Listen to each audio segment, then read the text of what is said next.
There is a mandated process established by law to conduct this recount. The goal, everyone's goal, ought to be to ensure that every valid vote is counted.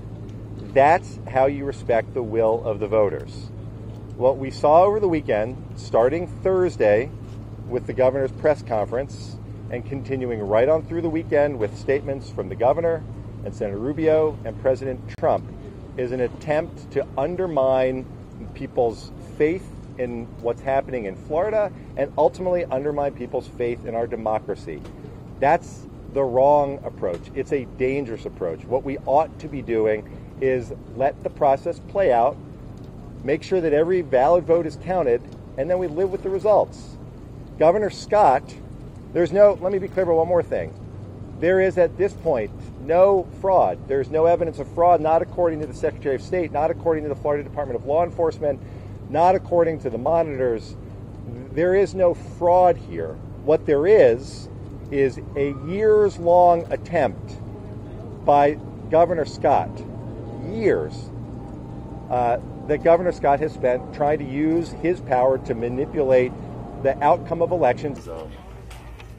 These outlets, and we basically use them every day for definitions.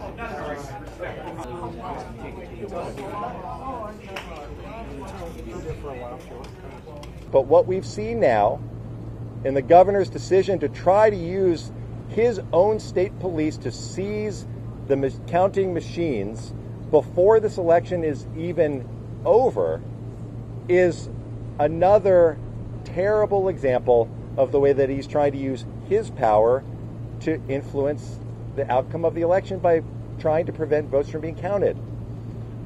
Everyone has an interest in making sure that every valid vote counts. There is a process to do it. We need to let that process play out. We can live with the results.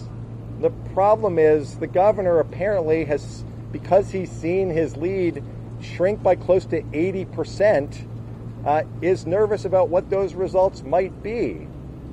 This is a democracy. Let's count the votes. Let's let the will of the voters prevail. But let's make sure that it's all of the eligible voters and not just the ones that Governor Scott chooses to focus on.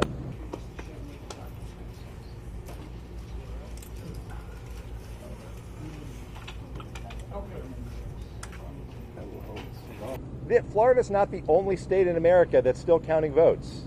It's happening across the country. There are Republican governors and Democratic governors who have taken the very clear and correct position that we need to count all of the valid votes cast, including in Arizona, where the candidate is not the governor. She's a colleague of mine, but to her credit understands, as does the governor of Arizona, why it's important to make sure that every valid vote counts. That's the right approach. The wrong approach are the efforts that we've seen to try to call into question, and we've seen this by the governor, we've seen it by Senator Rubio, and we've seen it by President Trump. All efforts to call into question the validity of this election when there is zero evidence of fraud. The only evidence that we've seen of problems in this election are the attempts by Senator Rubio, President Trump, and Governor Scott to try to undermine it. Waive having an additional person in the room yesterday. Okay. Just move that mic. They've taken all of the